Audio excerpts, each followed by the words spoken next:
ดำเนินรายการโดยอนาลัยอนาลโยพระวิปัสสนาจารย์ประจำสำนักปฏิบัติธรรมแห่งที่เก้าวัดพระธาตุหริพุนชัยจังหวัดลำพูนเจ้าอาวาสวัดหนองเงือกตำบลแม่แรง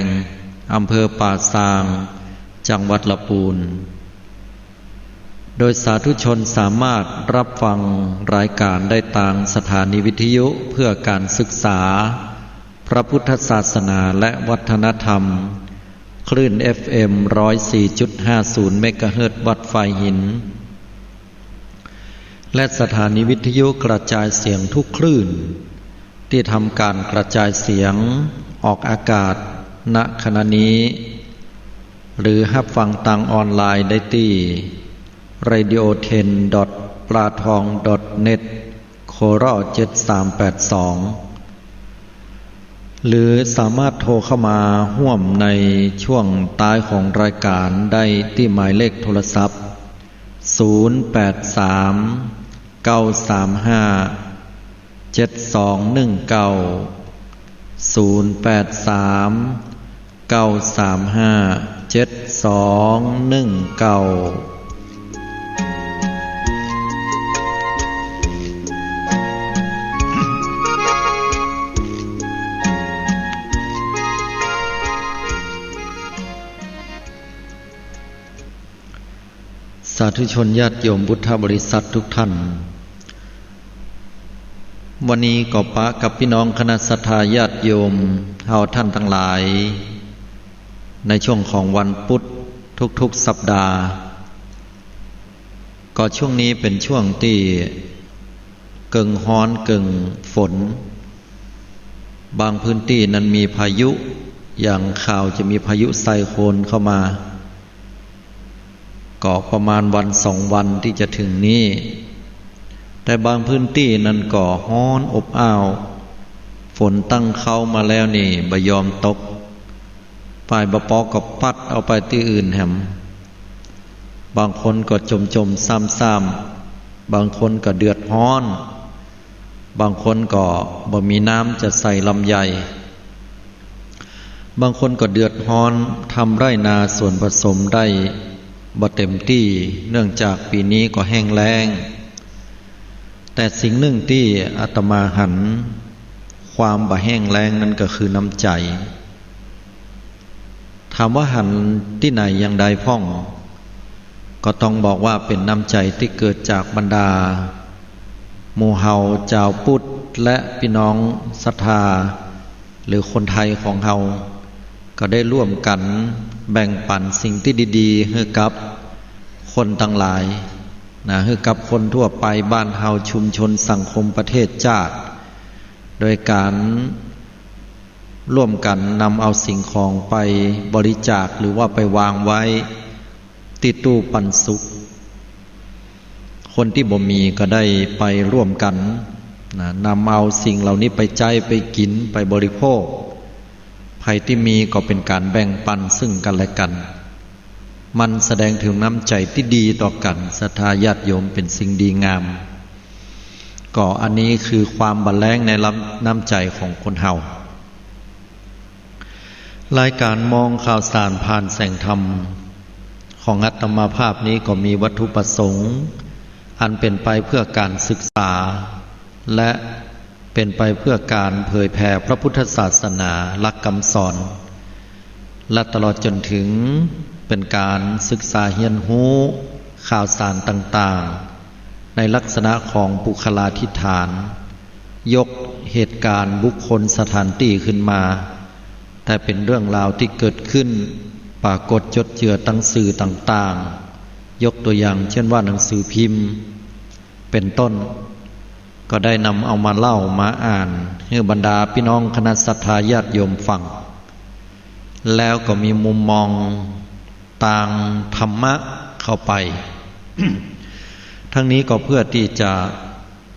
ได้นำเอาเรื่องราวต่างๆเป็นอุทาหรณ์สอนใจบอกว่าเรื่องราวนั้นจะเป็นเรื่องราวดีกาเรื่องราวให้กาถ้าเป็นเรื่องราวให้เฮาก็เตือนใจเฮาเป็นเรื่องราวดีเฮาก็เอามาเป็นแบบอย่าง ทั้งนี้และทั้งนั้นบ่มีวัตถุประสงค์หรือความตั้งใจในอันที่จะทำให้บุคคลหรือสถานที่นั้น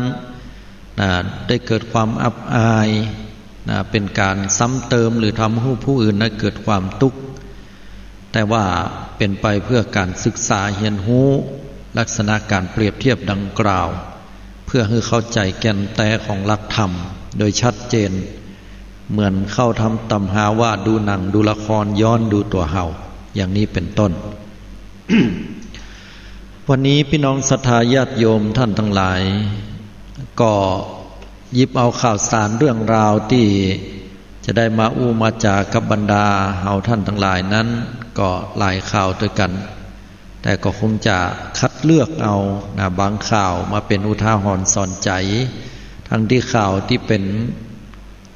เรื่องราวที่น่าสนใจกำลังติดตามกันเป็นจำนวนนักอยู่ก็ดีหรือเรื่องราวที่อาจจะบ่ค่อยดังเท่าใดแต่ว่ามีคติสอนใจที่ดีก็นำเอามาอู้มาจากันเนาะวันนี้ปาไปพอเรื่องราวเกี่ยวกับก็ติดสถานการณ์ไวรัสมรณะโควิด -19 หรือบ้านเฮาฮ้องว่าโควิด -19 เนี่ยนะถ้าอู้ถึงประเทศไทยของเฮาในวันนี้ณวันนี้เนี่ยถือว่าติดเชื้อเพิ่มมา3 คนใกล้จะเป็น0ละติดเชื้อเพิ่มมา3 คนยืนยันการติดเชื้อทั้งหมดตั้งแต่แรกเริ่มเดิมทีมาจนถึงบัดเดี๋ยวนี้ก็ 3,031 คนและได้เสียชีวิตไปเป็นจำนวนถึง56 คนแต่วันนี้บ่มีผู้เสียชีวิตผู้ป่วยวิกฤตในวันนี้มีอยู่61 คนยาตัวรักษาหายเรียบร้อยแล้ว 2,857 คนถ้าเป็นทั่วโลกยืนยันการติดเชื้อแล้วในวันนี้ 76,244 คนตั้งแต่แรกเริ่มเดิมทีที่เมืองอู่ฮั่นมาจนกระทั่งวันนี้ทั่วโลกนี่ติดเชื้อกันไปแล้ว 4,964,368 คนและได้เสียชีวิตไปเฉพาะวันนี้เนี่ยทั่วโลกเนี่ย 3,544 คนแต่ถ้ายอดสะสมรวมแล้วที่ผ่านมานั้นทั่วโลกก็ได้ตายไปอยู่ 323,509 คนขณะนี้มีผู้ป่วยวิกฤตทั่วโลก 45,079 คนแต่ยาตัวรักษาหายแล้วตั้งแต่แรกเริ่มเดิมทีถึงวันนี้เป็นจำนวนคนอยู่ 1,948,546 คนอันนี้ก็อัปเดตข้อมูลล่าสุดวันที่20 เดือนพฤษภาคม 2563อันนี้ก็อนุโมทนากับข่าวสดออนไลน์ฉบับวันพุธที่20 พฤษภาคม 2563 ไว้ณที่นี้ตยก็มาพอยอดสถิติแล้วเนี่ยคนตายบ่มีแล้วก็คนติดเชื้อทั่วประเทศไทยนี่เพิ่มมา3 คนอันนี้ก็ถือว่าน่าชื่นใจขนาดน่าชื่นใจที่ว่ามีคนติดน้อยลงที่สุดละ3 คนแต่ก็ละสาบ่ได้ต้องเฝ้าระวังกันไว้ก่อนหมู่เฮานี่ได้ให้ความร่วมไม้ร่วมมือกันเป็นอย่างดีไปที่ไหนก็ยังสวมหน้ากากอนามัยกันอยู่แล้วก็มีระเบียบมีวินัยช่วยเหลือกันก็ยากให้เฮานั้นได้ผ่านพ้นวิกฤตไปได้โดยโวยแน่จะดีที่สุดถ้าหากว่าวันต่อไปนั้นบ่มีผู้ที่ติดเชื้อหรือเพิ่นฮ้องว่าติดเชื้อเพิ่ม0 คนเนี่ยนะอันนี้ก็ถือว่าเป็นความยินดีแล้วก็เป็นสิ่งที่น่าดีใจสำหรับเรื่องราวที่ได้นำมาเสนอว่าสถานการณ์ไวรัสประเดี๋ยวนี้มันเบาตัวลงแต่ยังได้เหตุก็ตามตั้งข่าวที่เพิ่นได้เสนอมาก็เข้าใจก็คิดกันว่าคงจะเป็นช่วงปลายปีนี้หรืออาจจะเป็นปีหน้าพุ่นน่ะเนาะที่เพิ่นจะมีการค้นคว้าการแก้ไขปัญหาไวรัสมรณะที่ก็จะมีวัคซีนเข้ามาป้องกันหรือว่าแก้ไขกำจัดหมู่สิ่งเชื้อโรคเหล่านี้ให้มันเสร็จสิ้นหายไปดังนั้นแล้วก็ต้อง ได้ลุ้นกันต่อไปแล้วก็ที่สำคัญคือเราต้องปฏิบัติตัวของเราโดยการที่เพิ่นให้สวมใส่หน้ากากเขาก็ใส่กันไปแล้วก็ได้กินร้อนจ้อนกลางล้างมือของเราให้มันสะอาดเรียบร้อยนะป้องกันโรคระบาดไปก็จะดีอันนี้ก็ยิบเข้ามาอุจาให้กับบรรดาญาติโยมท่านทั้งหลายไว้ตัวมาเรื่องข่าวเรื่องนี้กันละกันเนาะเรื่องที่เกิดขึ้นอย่างมันน่าจะเกิดขึ้นมันเป็นเรื่องที่บอกว่าจะอู้ว่าอย่างไรพาดหัวข่าวขึ้นมาว่าแม่อุ้ยอายุ67 ปีแต่งรอปภดับแค้นบ่ฮื้อจอดจักรยานยนต์หรือว่ารถเครื่อง โอ้คนเฒ่าอายุ67แล้วเอามีดแทงรปภหั่นเราจะเป็นได้จะเป็นจะตายกันยังได้บ่ฮู้อันนี้ก็จากหนังสือพิมพ์ไทยรัฐฉบับวันที่20 พฤษภาคม 2563 เวลา 5 โมงเจ้านะ5 โมง 1 นาทีย่าขี่วิน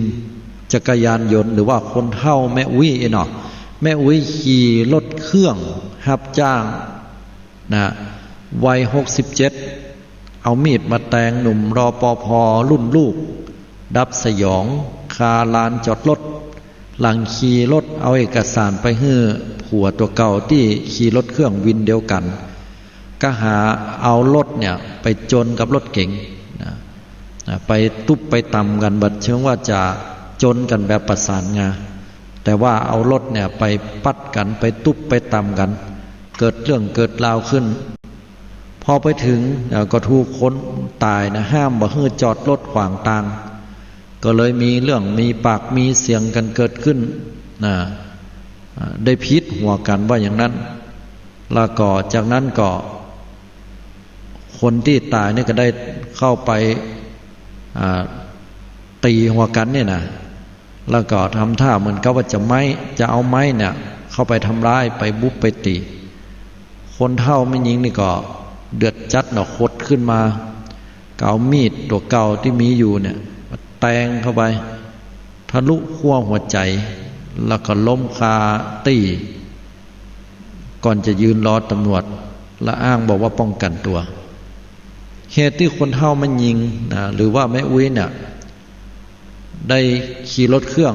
รับจ้างแล้วก็จักมีดออกมาเสียบอกรปภ.หนุ่มดับคาลานจอดรถเปิดเผยเมื่อเวลา 9:30 นาทีของวันที่19 พฤษภาคม 2563พันตำรวจโทสำราญช่วยเท้าสารวัตรสอบสวนสถานีตำรวจภูธรบางแก้วอำเภอบางพลีจังหวัดสมุทรปราการรับแจ้งเหตุแทงกันตายภายในลานจอดรถตั้งหลังตึกบางนาทาวเวอร์ซอยมิตรภาพหมู่ที่14ตำบลบางแก้วอำเภอบางพลีก็ไปตรวจสอบพร้อมกับแพทย์เวรโรงพยาบาลบางพลีและมูลนิธิป่อเต็กตึงก็ปะศพของนายสถาพรทองอินอายุ37 ปีอยู่บ้านเลขที่298/2หมู่ที่10ตำบลน้ำรึมอำเภอเมืองตากอำเภอเมืองตากสวมชุดรปภ.เสื้อแขนยาวสีฟ้านุ่งเตวขายาวสีกลมท่าเกิบหนังสีดำแล้วก็มีบาดแผลถูกแทงที่หน้าอกซ้ายเป็นแผลลึกส่วนมือมีดที่ก่อเหตุหูจื่อในภายหลังก็คือนางพะเยาเสนารักษ์อายุ67 ปีอยู่บ้านเลขที่124/1หมู่2ตำบลน้ำรอบอำเภอลานซักจังหวัดอุทัยธานีหลังจากก่อเหตุก็ไม่ได้หนีไปไหนยืนรอมอบตัวกับตำรวจก็ให้การว่าตัวเก่ากับนายทันเสนารักษ์อายุ73 ปีผัวตัวเก่าเนี่ยมีอาชีพขี่วินมอเตอร์ไซค์หรือว่าขี่วินรถเครื่องรับจ้างอยู่ปากซอยดังกล่าวเนี่ยก็เกิดเหตุปรากฏว่าผัวตัวเก่าเนี่ยก็ได้ขี่รถเครื่องส่งคนโดยสารทางในซอยน่ะไปมาช่วงนั้นก็ได้เอารถเนี่ยไปจนใส่กันต่ำใส่กันเนาะกับรถเก่งกันหนึ่งก็เลยเดือดร้อนกันโอ้ยใดดีเห็นเนี่ยผัวตะเก่านั่นก็ได้โทรศัพท์ บอกเฮือตัวเก่าว่าเอาเอกสารมากำล้อจะมาเคลียร์ปัญหากันก็ตัวเก่าก็ได้เอาเอกสารแล้วก็ขับรถเครื่องมาพอมาถึงที่เกิดเหตุนะก็จอดรถเครื่องเอาไว้แล้วก็จะเอาเอกสารเนี่ยไปฮื้อกับผัวตัวเก่าแต่ว่าถูกรปภ.คนที่ว่าเนี่ยที่ตายเนี่ยก็เดินไปไล่ด้วยน้ำเสียงที่ดุดันนะเดือดร้อนกันว่าไปมาจอดอย่างนี้ล้ำเหลือแล้วก็ตัวเก่าก็บอกว่าอธิบายว่าขอเวลากำเดียวบ่ได้นะประเดี๋ยวเนี่ยจะเอาเอกสารนี้ไปฮื้อป้อละอ่อนเกินก็เดี๋ยวจะมาย้ายฮื้อว่าอย่างน่ะแต่ว่าคนตายเนี่ยบอกฟังเนี่ยแล้วก็เดือดร้อนกันมีปากมีเสียงขึ้นมึงขึ้นกูกันนะเนาะอันนั้นก็เลยรปภ.นี่เหมือนกับว่าจะเอาไม้เนี่ยเข้ามาบุบตัวเก่าหันท่าบดีอย่างอันเนาะก็โหอย่างใดเนี่ยจะมาบุบตัวเก่าบุบว่าจะเข้ารอเข้าไปที่ผัวตัวเก่าแฮมก็เลย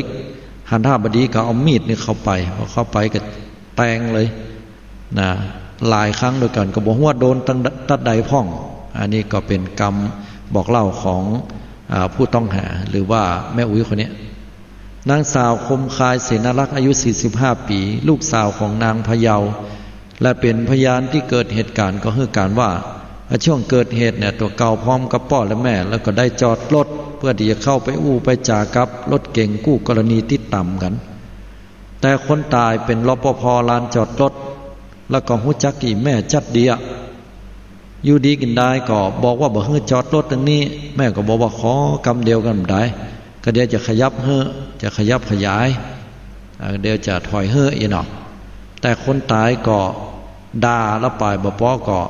เข้ามาตีกับแม่แล้วก็ป้อตัวโดยเอาไม้เนี่ยรอเข้ามาตัวแล้วก็บังคับลากป้อออกไปจากลานจอดรถแม่หันท่าบดีบลังว่าผัวกูจะเป็นยังไงเหกะโดนมันบุบมันซ้อมเหกะเข้าไปก็เลยอดบ่ได้เอามีดที่ปอกบัดตืนพกออกมาโดยเก่าไปแทง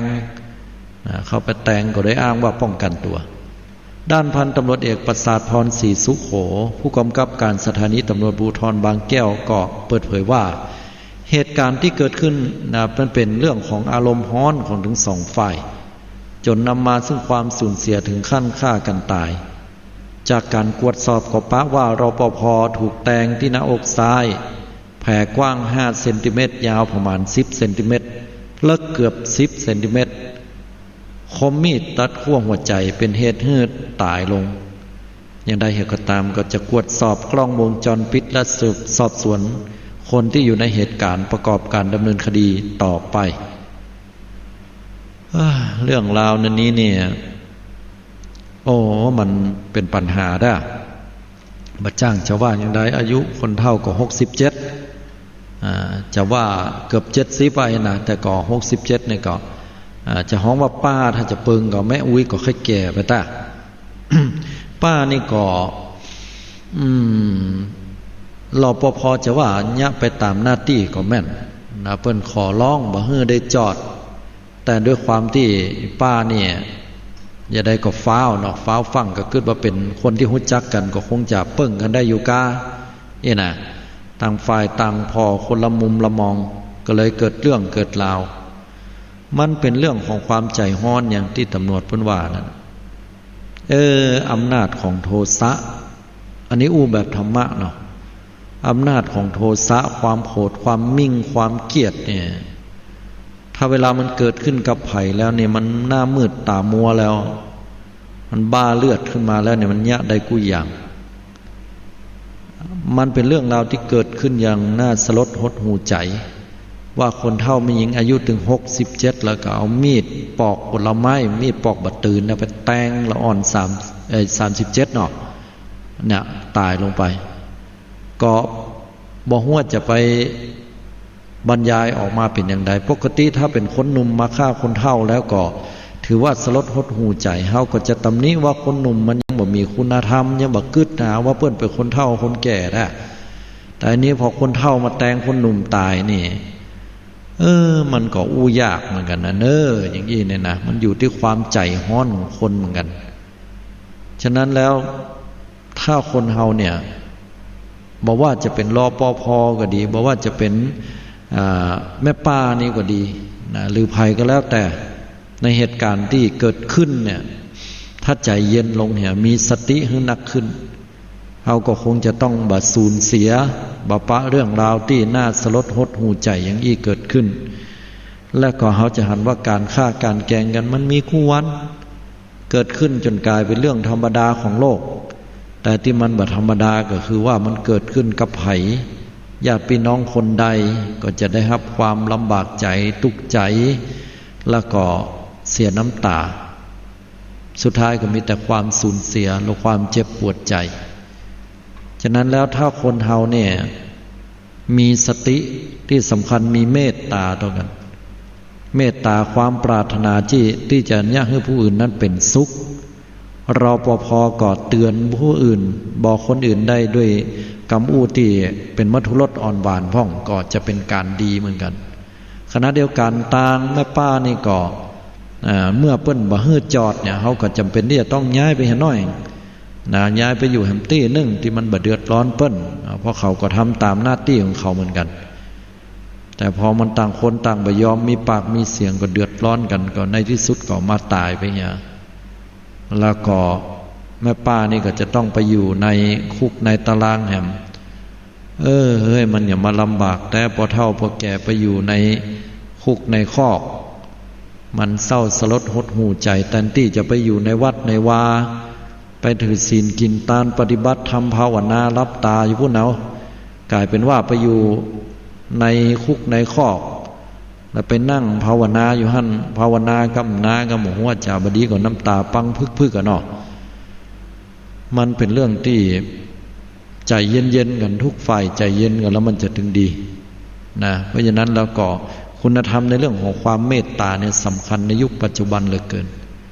นะเมตตาธรรมคำจุนโลกถ้าโลกนี้เปี่ยมไปด้วยเมตตาศาสตราวุธทุกชิ้นบ่มีความหมายนะเพราะว่าเมตตานั้นเป็นเครื่องเกราะป้องกันจิตใจของคนเฮาให้มีความอ่อนโยนมีความปรารถนาดีต่อผู้อื่นนะเพราะฉะนั้นแล้วเมตตานี้มีความสำคัญนักในญาติโยมทั้งหลาย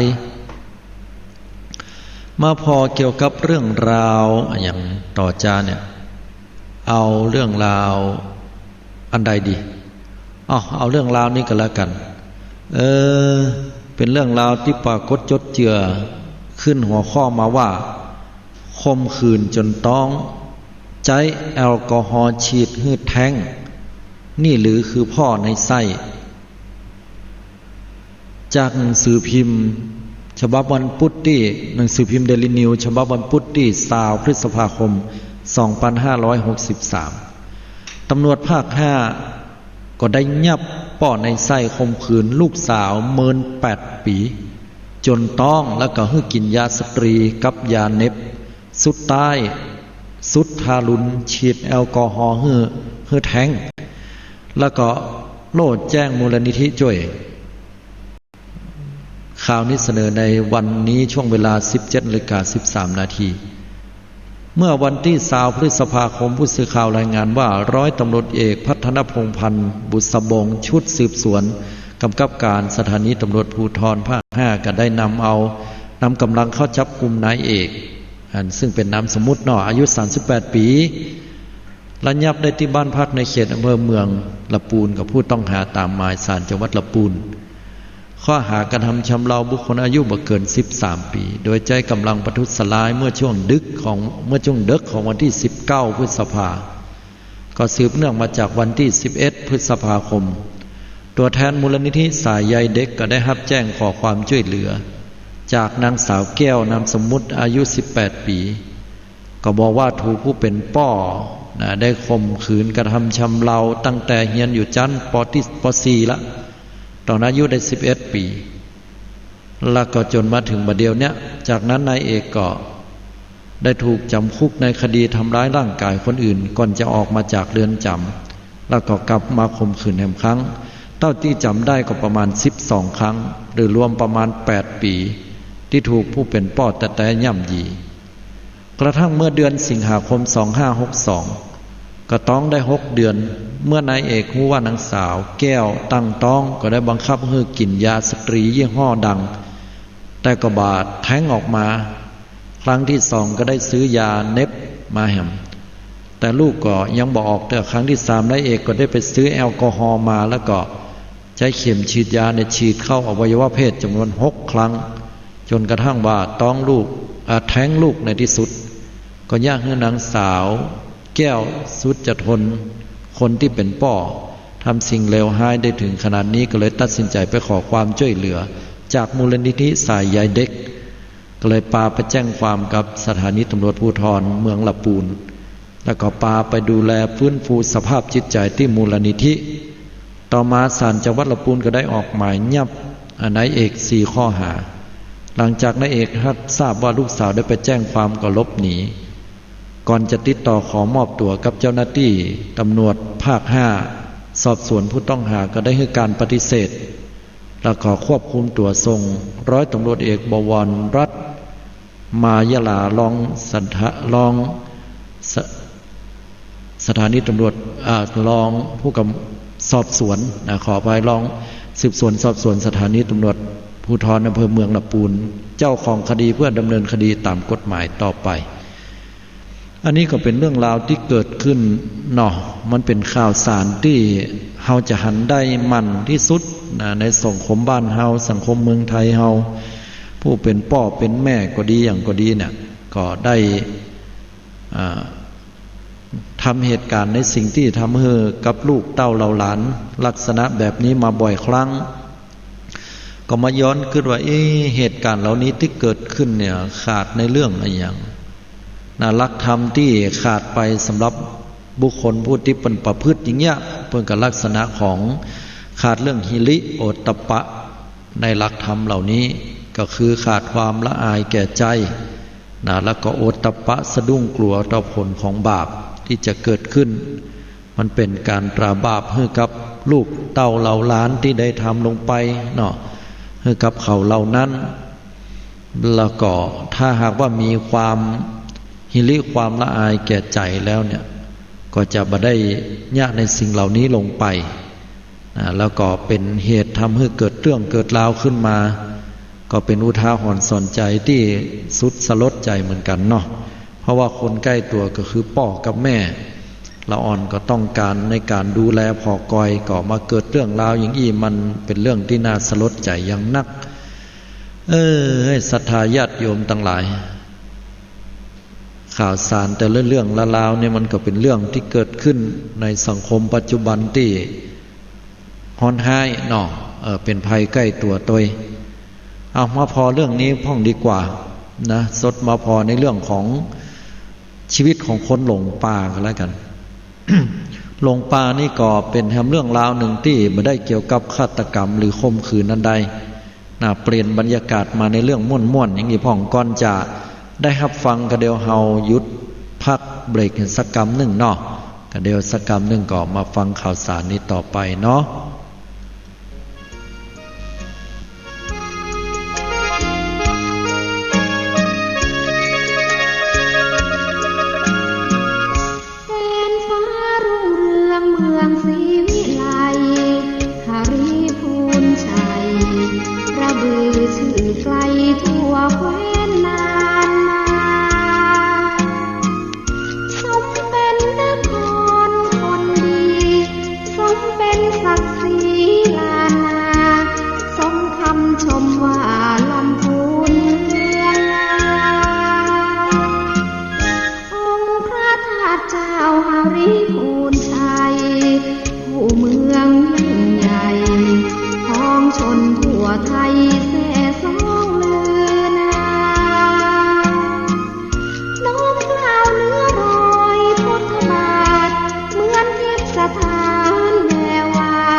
เจริญพรสาธุชนญาติโยมทุกท่าน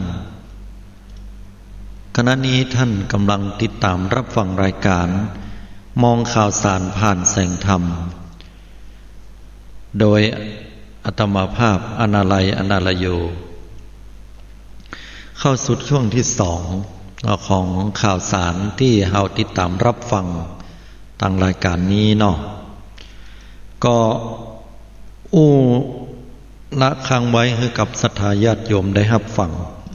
เมื่อตะกี้เนาะเกี่ยวกับเรื่องราวของคนที่หลงป่าจะได้หลงป่าอย่างนั้นก็เฮาก็คงจะเคยได้ยินเรื่องราวของกลุ่มนักเรียนที่ได้ไปหลงถ้ำมาแล้วเนาะนักเรียนที่หลงถ้ำอะคาเดมี่หมู่ป่าอะคาเดมี่นั่นนะแต่อันนี้ชีวิตนี้บัดเจ้ละอ่อนนักเรียน แต่เป็นชีวิตของเจ้าบ้านทั่วไปแล้วก็ไปเสาะเก็บเห็ดแต่ว่าหลงเข้าป่าไปเป็นเวลาถึง6 วันกันแล้วก็รอดออกมาได้ชีวิตจะเป็นอย่างไรอันนี้ก็ได้นำเสนอโดยหนังสือพิมพ์ข่าวสดออนไลน์ฉบับวันพุธที่20 พฤษภาคม 2563 4 ชีวิตเปิดใจนาทีหลงป่าเล่าเรื่องเหลือเชื่อฝันใจ4 คนล้อมเข่าวงกฏ4 ชีวิตเปิดใจนาทีหลงป่าเล่าเรื่องสุดเหลือเชื่อฝันหันปใจ4 คนล้อมเหมือนเข่าวงกฏเนี่ยเหมือนตายแล้วเกิดใหม่ก็ให้ฟังสิ้นหวังละลูกนี่ให้กินบ่ได้นอนบ่หลับกรณีชาวบ้าน4 คนหลงป่าเป็นเวลา6 วันบริเวณป่าบกูดอำเภอป่าบกูดเทือกเขาลำพาดตำบลวังนกแอ่นอำเภอวังทองจังหวัดพิษณุโลกกระทั่งว่าเจ้าหน้าที่ค้นปะผู้สูญหายแล้วก็ช่วยตัวออกมาได้อย่างปลอดภัยพร้อมกับหมาแหม3 ตัวรายการโหนกระแสเพิ่นอ้างถึงรายการโหนกระแสของวันที่20 พฤษภาคมโดยผู้นักจัดรายการหนุ่มกรรชัยกำเนิดพลอยในฐานะผู้ดำเนินรายการผลิตในนามของบริษัทดีคืนดีวันจำกัดก็ออกอากาศทุกวันจันทร์ถึงวันศุกร์เวลา 12:20 น.ทางช่อง3นี่ก็ได้สัมภาษณ์ได้เปิดใจเกี่ยวกับคนที่หลงป่าชื่อว่าคุณแดงคุณวิโรจน์คุณรัตน์พร้อมชาวบ้านที่หลงป่ามาพร้อมกับน้องฟ้าลูกสาวคุณแดงและคุณวิโรจน์จากการการจาถามกันเนี่ยเปิ้นก็ได้ความว่าอย่างเนาะ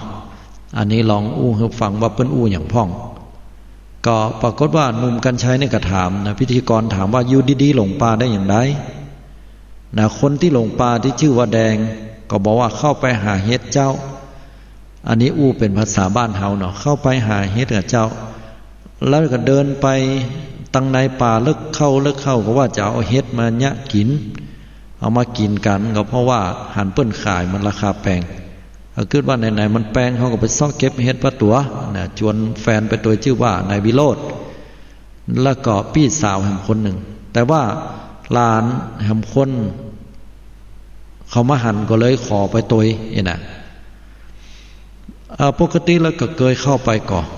หนุ่มกรรชัยถามคุณแดงก็บอกว่าเคยเจ้าป่าลำพาดอยู่จังหวัดพิษณุโลกแล้วเข้าไป4 คนพี่แดงผัวข้าเจ้าพี่สาวแล้วก็ละอ่อนแห่งคนอายุ13ชื่อน้องโนดน้องบดหลังจากนั้นเป็นอย่างใดพ่องแดงก็บอกว่าพอเก็บได้พ่องแล้วเนี่ยเป็นเฮ็ดเป็นอย่างได้มาให้บดีก็โอเคได้อยู่นักอยู่พ่องมาให้บดีเนี่ยแล้วก็ชวนกันจะปิกบ้านละจะย้อนปิกย้อนกลับออกมาพอแห่งกำอย่างออกมาบ่ได้จะตัดหาตางแต่ก็ลงไปติ๊กมันอย่างใดกันแน่หนุ่มกรรชัยก็ถามว่าป่าท่านเป็นป่าที่มันเป็นพงหญ้าใหญ่มันทึบมันหนาเนาะยากแก่การปิกปอกกันอย่างว่าอย่าได้ถึงเข้าไปนักสาวแดงก็บอกว่าเคยเข้าไปอยู่แต่ก็ออกมาได้อยู่นะแล้วครั้งนี้อย่าได้ออกมาได้แดงก็บอกว่าเหมือนเฮาพิษป่าเฮาถ้าอย่าไปจมไปว่าผีป่าก็ดีปากบดีก็เลยหลงไปอยู่ในหั่นหาตังออกมาได้หนุ่มกรรชัยก็ถามว่าไปว่าหาอย่างเปิ้นนางแดงนี่ก็บอกว่าข้าเจ้าเนี่ยเป็นคนปากว่าไปเนี่ยเอาสุมาตรเอาตีนนี้ไปเตะเครือเขาแล้วก็เดือดดาหัวว่าจมซ้ำอยู่หั่นเนี่ยกับเครือเขาเนี่ย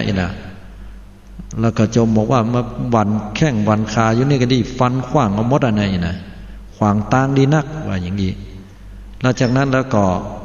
วิโรธซึ่งเป็นแฟนก็บอกว่าเป็นเครือเขาใหญ่ๆเนี่ยแล้วก็น้อยๆพวกมันเหมือนมันยุ่งไปหมดมันพอเอาใยแมงมุมนั่นไหนนะใยกำปุ้งนั่นน่ะฟันไปก็รอดไปตัวก้าวไปก็บ่ป้นก็คล้องใส่พ่องอย่างพ่องปากก็ว่าก็จมตัวว่าก็เดี๋ยวอย่างมีดฟันอยู่ดีกินได้ก็ลุดไปเลยแล้วก็บ่หูลงตั้งไปเลยเข้าไปทางในหั่น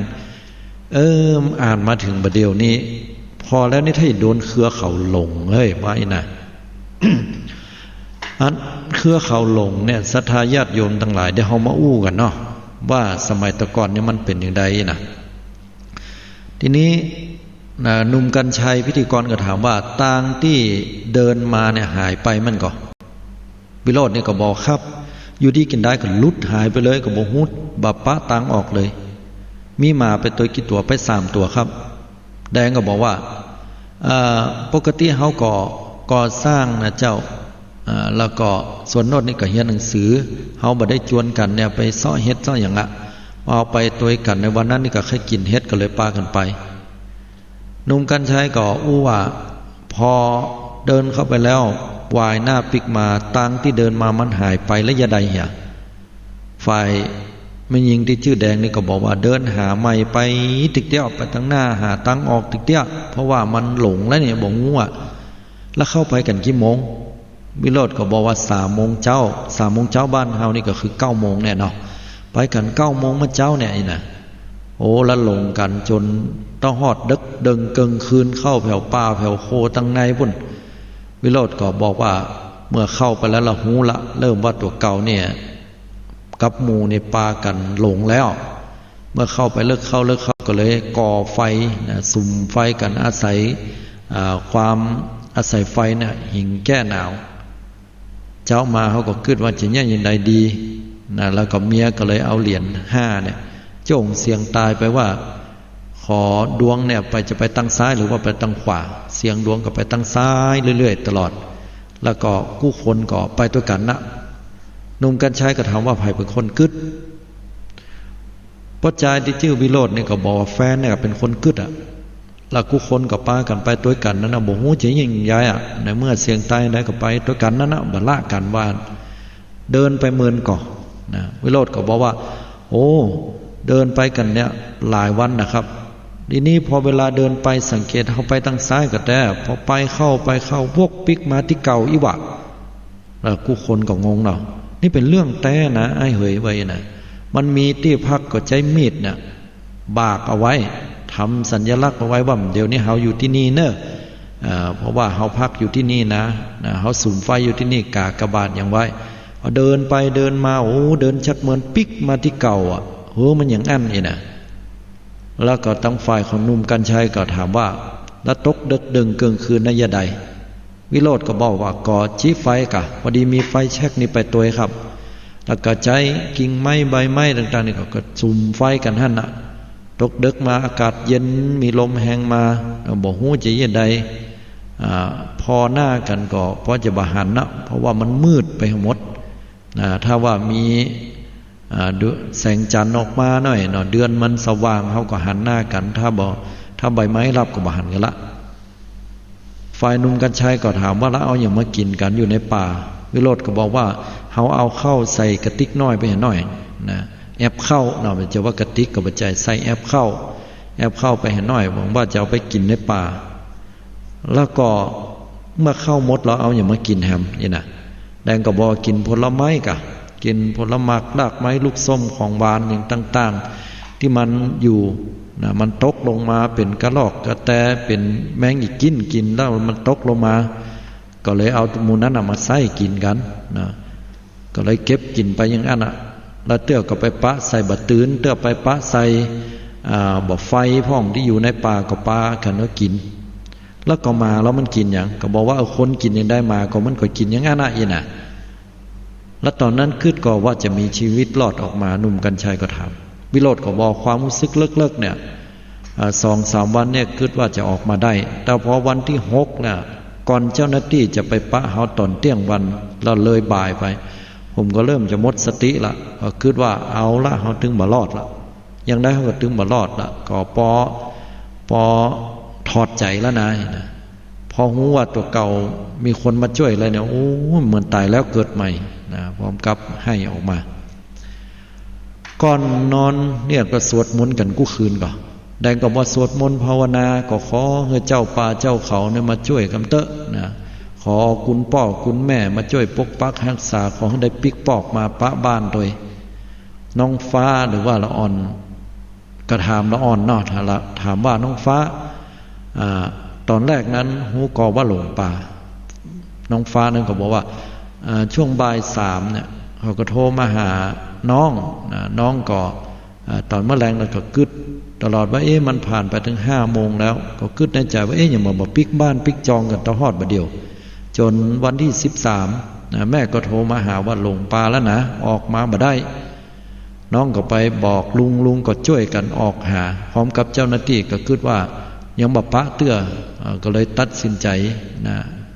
แจ้งเจ้าหน้าที่ให้ไปช่วยกันค้นหาถึงหมดดีกว่าหนุ่มกัญชัยก็ถามว่าห่วงพ่อแม่ก็ฟ้าก็บอกว่าห่วงตั้งแต่เขาติดกันวันที่2ละ6 วันกันเนี่ยข้าเจ้านี่น้องเนี่ยกินเนี่ยยังบะล้ำกินข้าวบะล้ำกินน้ำบะลงโอ้ใจเพราะบะอยู่กับเนื้อกับตัวแล้วนะม่วนก็บ่ม่วนเหียกืดหาอะไรหาอยู่หั่นเนาะอยู่ในก็เป็นที่ให้เจ็ดน้ำตาคลักเนี่ยว่ายันแดงกับวิโรธหรือว่าผัวกับเมียนี่ก็ปากันให้ขึ้นมาแล้วมา3 ตัวที่เข้าไปตัวเนี่ยอยู่กันยังไดหนุ่มกัญชัยถามน้องแดงก็บอกว่าเขาก็กินยังได้หมามันก็กินอย่างนั้นนะอยู่ด้วยกันไปอย่างนั้นมันบักกล้าไปไหนมันก็กลัวเหมือนกันหนุ่มกัญชัยก็ถามว่ามีเจ้าหน้าที่เขาใช้ปืนยิงก็ฮือสัญญาณระหว่างที่อันหมู่อีปี้เขาหายไปเนี่ยได้ยินเสียงบ้างก่อคนชื่อแดงก็บอกบ่ได้ยินนะเจ้าข้าเจ้าบ่ได้ยินเลยหมู่เฮาบ่ได้มีไผได้ยินอย่างสักอย่างเลยเพิ่นเอาฮอไปนะเพิ่นว่าบินไปใกล้ๆนั่นล่อนไปใกล้ๆนั้นมันบ่ได้ยินอย่างอันหานี่นะหนุ่มกัญชัยก็ถามว่าตอนอยู่ในป่าแล้วป้าห่วงอย่างที่สุดลัดซึ่งเป็นคนก็บอกห่วงลูกห่วงพ่อแม่ครอบครัวข้าเจ้าเนี่ยเฮ้ยบ่ฮู้ว่าเพิ่นจะอยู่กับไผอย่างใดหนุ่มกัญชัยก็ถามว่าอย่าใดถึงตัดสินใจเอาไฟแช็กจิแล้วก็บอกสัญญาณวิโรธก็บอกว่ามันเป็นวิธีสุดท้ายละอย่าใดก็ออกมาบ่ได้นะพอได้ยินเสียงฮอตรงบนปุ้นไกลๆแฟนได้ยินผมก็ยังนอนอยู่นะเพราะจะมดแห้งละเขาก็บอกว่าพ่อมึงลุกขัดใจลุกไว้เฮาจะตายบ่ได้นะลูกรออยู่ที่บ้านน่ะบ่เดี๋ยวนี้ได้ยินเสียงฮอก็ปากันจิไฟจิควันขึ้นไว้นะก็ปากันจิไฟขึ้นก็วีขึ้นกองแรกนี่ปรากฏว่าฮอบ่หันบินผ่านไปก่อนก็พยายามจะจี้แหมกองนึงให้มันใหญ่ๆขึ้นเนาะวีควันให้มันนักพอบินปิกมาถึงได้หันหนุ่มกัญชัยพิธีกรก็ถามว่าวินาทีทหารเข้าไปช่วยเหลือตอนได้ยินเสียงคอปเตอร์ครั้งแรกรู้สึกอย่างไรวิโรธก็บอกว่าโอ้ใจดีใจบานปุถโธนะก็คิดว่าจะได้ก็มีคนมาช่วยแล้วช่วงวิกฤตตอนนั้นจะเนี่ยหรือคนได้มาหันก็พยายามที่จะแก้เสื้อแล้วก็แกว่งไปแกว่งมาเนี่ยพร้อมกับว่าเป่าไฟตัววีไฟตัวให้เปิ้นหันกองไฟแดงก็บอกว่าก่อไฟถึง3 กองกันนะเวลาหันเขาอันบินเข้ามาใกล้ก็ห้องให้ช่วยว่าเฮาหลงป่าบอกว่าจะได้ยินก่อยนะหนุ่มกัญชัยก็ถามว่าเรื่องสัตว์ป่าตอนติดอยู่ตังในป่าอย่างพ่องแดงก็บอกว่าโอ้ไปปะแผ่วจ้างโดยปะห้อยจ้างแล้วก็ห้อยกระทิงโดยอยู่ใกล้ๆต่ำนั้นเดินไปก็ปะห้อยแต่ว่าบ่ปะตัวนะเหมือนว่ามันมีอย่างมาปิดมาบังไว้เฮ้ยไอ้ดอกเฮานอนอยู่ได้ยินเสียงจ้างห้องเข้ามาใกล้พอมาถึงใกล้แต่บ่มีนะตอนเจ้าเฮาก็หันแสงสว่างก็เลยปากันเดินมาหนุ่มกัญชัยก็ถามว่ารุดมาจากเขาวงกฏได้อย่างไรจากที่โจ้งเหรียญขึ้นเสียงตายแล้วก็เดินตึงวันค่ำแล้วก็ปิกมาที่เก่าเนี่ยฝ่ายแดงก็บอกว่าเดินตามตะวันเจ้าเกิดว่าตะวันมันขึ้นทางใดบ้านเขาก็ให้อยู่อันน่ะข้าเจ้ากับพี่อ้ายพร้อมกับหมู่กับป้าก็เดินไปอันน่ะแล้วก็เกิดว่าไปป้าบ้านตั้งหน้าบ้านไผ่ที่ไหนหรือว่าตูบห่าง ถ้ามีคนอยู่อย่างใดก็จะขอความช่วยเหลือเปิ้นถ้าบ่มีไผนี่ก็บ่ฮู้ในเฮาที่จะตายเพราะว่ามันบ่มีน้ำบ่มีอาหารไปละพิธีกรกันชัยก็ถามว่าบนบานศาลกล่าวอย่างไว้ก่อนแดงก็บอกว่าบนเจ้าข้าเจ้าเนี่ยบนเจ้าป่าเจ้าเขาว่าจะหึ่งหัวหมูหัวหนึ่งเหล้าขวดหนึ่งเข้าแอปหนึ่งแล้วก็บุหรี่แหม2 ตัวก็บอกว่าถ้าลูกออกจากป่านี้ได้ลูกจะปิกปอกไปแก้บนว่ายันแฟนก็บนเหมือนกันบนพระธาตุไว้ก็ออกป่าได้บนกันกู้คนพี่สาวก็บนแล้วก็บอกแฟนเนี่ยจะบวชเป็นจะเป๊กเป็นตู้ขอฮอเนี่ยได้ปะได้ปบแล้วก็เชื่อว่าถ้าบัดได้บนนี่ก็คงจะบานว่าอย่างนั้น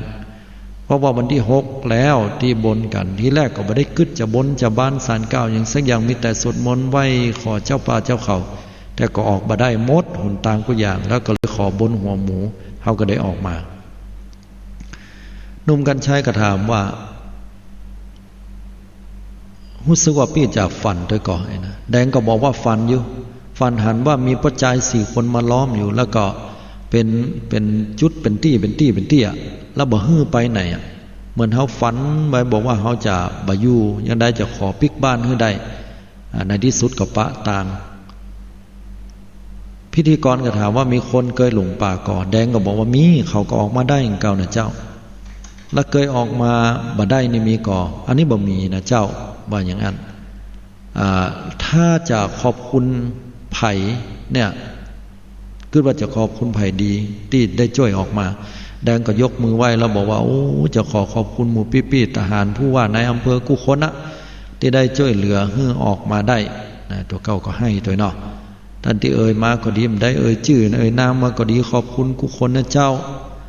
ว่าออกมาได้แล้วก็ต่อไปจะมาเข้าไปหำซ้ำป.2เลยว่าแล้วก็ให้โง่อยู่หั่นนะดีใจที่ตัวเก่ารอดตายอันนี้มาอู้ถึงเรื่องราวนี้มันเป็นเรื่องประหลาดพิศวงงงวยเพราะว่าในป่าในเขานี่มันเป็นเรื่องที่สลับซับซ้อนเนาะถ้าว่าคนที่บ่มีประสบการณ์เดินป่านี่ถ้าหลงไปกรรมเนี่ยโอ้มันบ่ฮู้ที่สะที่ส่งและยิ่งในหันไปปะอาถรรพ์ของป่าตัวอู้ไว้ตอนแรกว่าเฮาจะมาอู้กันเรื่องของคำว่าเครือเขาหลงนี่นะเครือเขาหลงนี่อาตมาก็บอกเคยปะด้วยตัวเก่าเนื้อญาติโยมทั้งหลายต้องขอออกตัวก่อน แต่เนื่องจากว่ามีคนเฒ่าแต่ก่อนเปิ้นได้เสียชีวิตไปละเปิ้นเป็นแม่ชีแม่ชีมาบวชตอนนั้นอาตมายังเป็นเณรอายุ14แต่แม่ชีอายุได้75ละเปิ้นอู้ให้ฟังเปิ้นบอกว่าแต่ก่อนนั่นเปิ้นก็เคยไปหลงเครือเขาหลงในป่าเหมือนกันเปิ้นว่านะพอดีอ้ายบ่าวของเปิ้นเนี่ยเป็นคนป่าไปแล้วเปิ้นมีเพื่อน1 คนนึงไปกัน3 คนก็บ่ได้คิดอย่างคิดว่าจะเล่นอุ้มลี่กันนี่แหละแล้วมันมีน้องสาวคนล่าคนนึงเนี่ยเป็นคนที่จะซ้อหาหรอเอาละก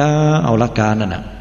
ก็เลยปากันลบลี่เข้าไปน่ะเข้าไปเลิกหน่อยอย่างใดก็บ่เตื้อกลัวน้องหันเนาะในที่สุด3 คนก็เข้าไปพอเข้าไปแล้วเนี่ยหันมันเป็นเครือเขาจำได้ว่ามันเป็นเครือเขาได้ก็เลยลอดไปน่ะบ่ฮู้ว่ามันเป็นเครือเขาหลงพอเดินไปเป็นกึ่งภาควันน่ะเราอ่อนนี่นะว่าน่ะไปพดเอาแหมตี้ไปพดเอาแหมข้ามไปแหมจังหวัดนึงเลยว่ะโหไปพดอย่างพวกนี้ก็งงอ่ะนะเดือดร้อนตัวเก่าเดือดน้ำวุ่นวายคนใหญ่เพิ่นก็ปากันเอามาส่งบ้านผ่านไปแหมเป็นจังหวัดนึงมันเป็นเรื่องที่แปลกเพิ่นว่าเพิ่นปะด้วยตัวของเพิ่นถ้าบ่ปะก็บ่เชื่อเครือเขาหลงนี่มันน่าจะมีแต่เนาะในอย่างเพิ่นว่าเนี่ยนะพระบ่ปะก็บ่ฮู้อันที่สำคัญก็คือว่าถ้าบ่มีความชำนิชำนาญก็บ่ควรที่จะเข้าไปในป่าลึกเนาะเพราะฉะนั้นก็ต้องระมัดระวังเรื่องราวเหล่านี้ถ้าเป็นธรรมะก็คือว่าเฮาจะไปตั้งอยู่ในความประมาทเนาะเพราะว่าสิ่งเหล่านี้มันเป็นเรื่องที่เข้าไปแล้วเนี่ยยากแก่การที่เขาจะออกมาได้เมื่อถ้าออกมาได้ก็จะลงอยู่ในป่าหันก็ในที่สุดก็เอาชีวิตไปละไปขว้างอยู่ที่หันเหียเนาะฉะนั้นแล้วก็เป็นเรื่องราวที่อู้ถึงเปิดใจชีวิตของคนที่เป็นหลงป่ามาเนาะอันนี้ก็บุคคลที่จะลาสาต้องมีสติ ต่อไปเป็นเรื่องราวเกี่ยวกับอะไรอย่างสุดท้ายและท้ายสุดเนี่ยหน่อยเลือกข่าวอื่นมานักเหมือนกันเอาเรื่องนี้ก็แล้วกันเนาะขอบคุณตั้งหนังสือพิมพ์ไทยรัฐออนไลน์ฉบับวันที่20 พฤษภาคม 2563 เวลา 20:17 นาทีก่อนที่จะจัดรายการในวันนี้ไซโคลนอัมพันธ์แผลงฤทธิ์ขึ้นฝั่งถล่มอินเดียแล้วเสียหายยับอันนี้เป็นพาดหัวข่าวไซโคลนก็คือพายุเนาะพายุไซโคลนอัมพันธ์ขึ้นฝั่งถล่มอินเดียแล้วก่อให้เกิดลมพายุรุนแรงจัดฝนตกหนักสตอร์มเซิร์ชคลื่นสูงซัดฝั่งรัฐบาลอินเดียแจ้งพายุสร้างความเสียหายอย่างหนักเป็นบริเวณกว้างในรัฐเบงกอลตะวันตกเมื่อ20 พฤษภาคม 2563 สำนักข่าว CNN และเว็บไซต์ NDTV รายงานความคืบหน้าของกองอุตุนิยมวิทยาอินเดียก็แจ้งว่าพายุไซโคลนอัมพันธ์ซึ่งถือว่าเป็นพายุรุนแรงที่สุดในรอบ2 ทศวรรษก็คือ20 ปีที่ก่อตัวในอ่าวเบงกอลก็ได้เคลื่อนย้ายตัวขึ้นฝั่งระหว่างเมืองหนึ่งรัฐเบงกอลตะวันตกทางชายฝั่งตะวันออกของอินเดียและเกาะฮาติยาทางใต้ของบังคลาเทศคืออินเดียแล้วก็ไปบังคลาเทศทางใต้เนาะเมื่อเวลาบ่าย2 กึ่งของวันนี้ตามเวลาท้องถิ่นแล้วก็จะใช้เวลาหลายชั่วโมงในการเคลื่อนตัวขึ้นฝั่งและก่อให้เกิดเป็นพายุฝนฟ้าคะนองรุนแรงนักรัฐบาลอินเดียก็แจ้งผ่านทวิตเตอร์ว่าอิทธิพลของพายุไซโคลนอัมพันธ์ที่ก่อให้เกิดฝนตกหนักลมพายุกันโชกแรงขึ้นจัดมีพลังอันมหาศาลวันนี้ก็จะสร้างความเสียหายอย่างนักบริเวณกว้างคือแก่บ้านเมืองของรัฐเบงกอลตะวันตกขณะเดียวกันก็มีการรายงานความรุนแรงของพายุไซโคลนอัมพันธ์ได้ย่างให้ต้นไม้เสาไฟฟ้าก้นล้มระเนระนาดบ้านเรือนประชาชนแข็งแรงก็ได้รับความเสียหายนักขณะที่ทางการรัฐเบงกอลตะวันตกก็ได้อพยพประชาชนราว 500,000 คนเพื่อไปอยู่ในศูนย์พักพิงขณะที่รัฐโอริสาก็ได้อพยพประชาชนประมาณ 100,000 คนไปอยู่ในศูนย์พักพิงชั่วคราวหลบภัยพายุไซโคลนอัมพันธ์ขณะที่กองอุตุนิยมวิทยาอินเดียยังรายงานแจ้งเตือนประชาชนโดยว่าพายุไซโคลนอัมพันธ์ได้ถล่มเมืองต่างประเทศอินเดียแล้วก็เคลื่อนตัวไปด้วยความเร็วลมใกล้ศูนย์กลางประมาณ120 กิโลเมตรต่อชั่วโมงก็มุ่งหน้าขึ้นไปทางเหนือค่อนไปทางทิศตะวันออกเฉียงเหนือผ่านใกล้เมืองใหญ่โกกาตารัฐเบงกอลตะวันตกจากนั้นจะเคลื่อนตัวไปยังบังคลาเทศวันพัดนี้และมุ่งหน้าไปยังประเทศภูฏานอันนี้กองอุตุนิยมวิทยาอินเดียก็อู้ถึงความเสียหายและก็ความรุนแรง2 ทศวรรษที่เกิดขึ้น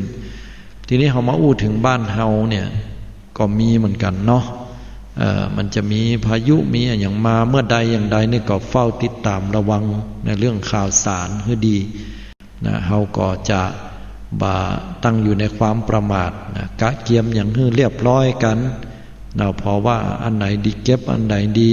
เตียนไข่มีที่ไหนกับไฟแช็กกะเกียมกันไว้ตัวบางบางครั้งก็จะไปอยู่ปืนก่อไม้สูงใหญ่มันอาจจะโดนฟ้าผ่าหักตกลงมาเป็นอันตรายต่อเฮาได้จะไปอยู่ในเตียนสูงต้องอยู่ในเตียนปลอดภัยที่ดีตัวที่มันแข็งแรงเนาะฉะนั้นก็ฝากให้บรรดาศรัทธาญาติโยมเฮาท่านทั้งหลายตั้งสติไว้ให้ดีตัวเนาะก็พายุนี้บ่ได้มีผลต่อประเทศไทยนะแต่มาอู้ให้ฟังว่าขึ้นชื่อว่าพายุแล้วมันเกิดความเสียหายนักเนาะมันเป็นภัยธรรมชาติก็โชคดีที่เมืองไทยของเฮานี่เป็นเมืองที่มีภูมิศาสตร์ที่ดีจะเกิดแผ่นดินไหวยิ่งใหญ่เหมือนกับญี่ปุ่นก็บ่เกิดนะจะมีพายุหมุนรุนแรงเหมือนต่างประเทศที่เป็นงวงจ้างใหญ่ๆนั่นก็บ่มีเนาะอันนี้ถือว่าเฮาโชคดีแต่นะอยู่แผ่นดินสยามเมืองไทยเนี่ยขนาดว่าโควิดมาเนี่ยเฮาก็ยังติดเชื้อแล้วก็เสียชีวิตน้อยนะเพราะว่าเฮาได้เปรียบในเรื่องของเส้นศูนย์สูตรนะเฮาอยู่ในระหว่างเส้นศูนย์สูตรก็คือเมืองฮ้อน นะเมื่อเมืองฮ้อนเนี่ยโรคโควิด -19 มันจะระบาดได้ง่ายก็ต่อเมื่อมันเป็นเมืองหนาวนะหรือว่าฝนตกนะมันเย็นๆมันจะชอบนะแล้วก็แหมอย่างหนึ่งก็คือว่าคนไทยเฮานี่เคยฉีดยานะ BCG หรือว่าป้องกันบาดทะยักไว้นะตั้งแต่ไหนแต่ไรตั้งแต่เฮาน้อยๆล่ะก็มีส่วนในการป้องกันหรือต้านโรคโคโรนาไวรัสได้พ่องนะหรือว่าร่างกายเฮาแข็งแรงแต่ต่างประเทศที่เพิ่นเป็นกันนักที่เพิ่นตายลงกันนะเป็นจำนวนหลายพันหลายหมื่นเป็นแสนเงี้ย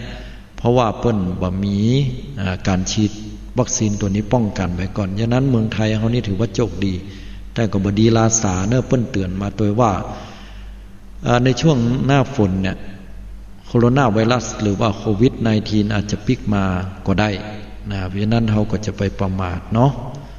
เอาละศรัทธาญาติโยมเฮาท่านทั้งหลายโทรเข้ามากันได้เนอะพี่น้องศรัทธาญาติโยมอู้จากันในวันนี้ก็มาตักตายปราศัยอู้กันม่วนกันงันง่ายๆ0839357219นะก็เดี๋ยวขอพักเบรกสักกั๊มหนึ่งเนาะเดี๋ยวเฮามาอู้สนทนากันถามกันที่โทรศัพท์แห่งกรรมหนึ่งเนาะ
เจริญพรสาธุชนญาติโยมทุกท่านขณะนี้ท่านกำลังรับฟังรายการมองข่าวสารผ่านแสงธรรมในช่วงที่3เข้ามาถึงที่นี่แล้วก็เปิดให้ญาติโยมได้โทรเข้ามากันเนอะที่หมายเลขโทรศัพท์0839357219นะโทรเข้ามาแล้ว7681เนาะเจริญพรคุณโยมฮัลโหลหลุดไปเห็นแล้วต้องขออภัยตัวโทรเข้ามาใหม่เนาะโทรเข้ามาใหม่หำกำหนึ่งเนาะหมายเลขโทรศัพท์0839357219จากนี้หำกึ่งชั่วโมงดูตั้งอู่กันโทรเข้ามาเน้อญาติโยม7269เจริญพรโยมเจ้ากับนมัสการเจ้าฟังอยู่เน้อฟังอยู่จากที่ไหนจากดอยสะเก็ดเจ้าจากดอยสะเก็ดเนาะโทรมาจะหลายครั้งแล้วเจ้า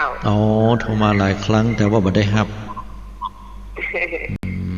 กุญแจก็โทรบ่อยเจ้าโทรทุกวันพุธเลยเจ้าโทรทุกวันพุธเลยดีละอนุโมทนาตัวที่ได้โทรเข้ามาเนาะเจ้าลืมก็เจ้าก็หันมาเปิดฟังมาเดียวเนี่ยลืมไปแล้วกำลังมาเปิดฟังเจ้าลืมว่าวันนี้เป็นวันพุธเจ้าบ่เป็นยังลืมกันได้สัญญาเป็นของไม่เที่ยงแล้วทั้งปุ้นเนี่ยฮ้อนก่อนหรือว่ามีฝนตกเย็นสบายฝนขนาดได้ตะกิดมาตกเลยเจ้าก็ประมาณวัน2วันนี้ได้ยินโยมเพิ่นอู้ฟังว่าเพิ่นข้ามจากเชียงรายเข้ามาตั้งเชียงใหม่เพิ่นก็บอกว่าฝนตกระหว่างดอยนางแก้วไอ้นั่นนักนี่นะแล้วพอมาถึงดอยสะเก็ดละบ่มีสักเม็ดเพิ่นว่าแม่น่ะบ่มีฝนสักเม็ดมีฝนมีลมแล้วก็ฮ้อนเจ้าเหมือนกันเลยโยมมันถึงบ่ตกให้กันแล้วน่ะแต่เป็นคนจุ่มเย็นมันเนาะ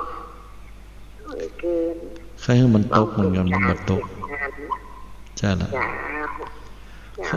ฟังเนอขอบคุณอนุโมทนาที่โทรมาเนาะ สาธุเจริญพรโทรกันเข้ามาได้เนาะ083-935-7219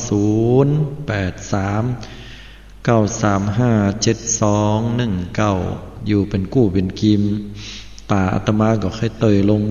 เหมือนกันนะประเดี๋ยวนี้นะค่อยรับเหมือนกันนะถ้ามีคนกู้นี่ถ้าจะตาเป่งขึ้นมาพ่อง ศรัทธาญาติโยมนะเพราะว่าเมื่อวันการอย่างกาก็อย่างว่าเนาะมีหน้าที่การงานต้องได้ทำตัวอย่างตัวเนาะถึงแม้ว่าบ่ได้ไปทางไหนที่ไหนอย่างใดแต่ก็ใช้เวลานี้ให้เป็นประโยชน์นะในการพัฒนาวัดวาอารามเนาะพัฒนาปลูกนั่นปลูกดอกไม้ก็ดีปรับปรุงสถานที่รองรับเพื่อว่าโรคโควิดผ่านไปก็ญาติโยมเข้ามาวัดก็จะได้งดงามจะได้ดีจะได้ห่มเย็นเนาะ7681เจริญปอนโยมฮัลโหลโอ้เอาอันโทรศัพท์เข้าไว้ใกล้ๆนะโยมเนอะรู้สึกว่าเสียงเบาฮัลโหลจ้าได้ยินเสียงเบามากเลยโยมเสียงเบาขนาดขออภัยตัวจ้าค่ะมีไฟจะมาเจ้าโยมเป็นได้พ่องวันนี้วันนี้สอนได้สอนสายตั้งเยอะเจ้าบอกค่อยได้ยินเลยจ้าค่ะขอโทษนะครับเพราะว่ามันบัดได้ยินเลยเนาะได้ยินน้อยเดียวต้องขออภัยนะโยมเนอะขออนุญาตเนาะโอ้เสียงเบาไปที่จริงนะเพิ่นโทรมาดีนะต้องขออภัยเตยเพราะว่าบอกฮู้ว่าด้วยเหตุผลอย่างเสียงเบาแต่บอกว่าเนาะ6538เจริญปอนโยมการนมัสการเจ้านี่ชัดเจนดีดีเจเนาะมันก็จ้ามันว่าเจ้าคุณโยมดีเจบ่ได้อู้กันหลายวันเป็นจังไดพ้องสบายดีก็จ้าสบายดีจ้าแต่ที่ท่านถึงเผาวงกลเนาะเมื่อก่อนเนี่ยข้าเจ้ามาป้ายอายุ15-16เนี่ยอยากจะไปหาที่ถาวว่ามันออกจะไรเนี่ยท่านเป็นมาให้ไปกลัวเขาไปหลงป่าจ้าก็เลยมาหาอยากให้ถาวมันออกจะไรจังเดียวท่านนะมาหันเลยนะคืออยากเห็นว่ามันเอาสิ่งใดอยากมีเพื่อนคนใหญ่ขึ้นไปเนาะจ้ะก็เลยมาได้หันสกรรมมาได้หันบ้านเดียวจะหันเฉพาะคนที่ออกแถวบ้านนะฮะนะแล้วก็ทอบที่ออกขึ้นจ้ะหันที่ทอบที่ออกอากาศแม่นแล้วประเดี๋ยวเขาขายเนาะเพื่อนเอามาขายกันนี่ก๊อกเท่าใดอยู่ลิตรประมาณ300จ้ะลิตร300เลยกับโยมจ้ะลิตร300ลิตรใหม่นะแพงเหมือนกันแต่ลิตรแถวบ้านพงสันทรายนะจ้ะฟังพอนี่ฟังพอนี้ราคามันนี่เหมือนกับว่ากินแล้วจะได้ขึ้นสวรรค์ว่าอย่างนั้นอ่ะมันก็ลำดีนะเขาคิดว่าถ้าเป็นไปจอมมันก็ยากเหมือนกันนะแม่นนะคือมันของหายากเนาะถ้าเขาไปจอบไปจ้างเขาจะไปสอนใหญ่เนาะใช่ก็ต้องไปกับคนที่เพิ่นจ้างก่อนนะแล้วเพิ่นก็จะสอนให้ว่าอย่างใดเขาจะไปเจอเขาจะให้เราไปอย่างใดนะก็อยู่บ้านซื้อเอาดีกว่าแม่ล่ารอไปพุ่นไปซื้อจากไปดินครัวพุ่นท่านโนตาของขาดเนี่ยเคยไปเจดีย์แม่ครัวทางขึ้นไปทางเจดีย์แม่ครัวจะไม่แก่กว่าตักเคยไปเคยไปสายนี้จะนักน้อยแล้วก็ตั้งสายแม่มาลัยแถวนั้นจะนักแถวแม่มาลัยก็หลายเนาะเจ้าทางปุ้นสายปุ้นก็จะนักเหมือนกันนี่แสดงว่าอัน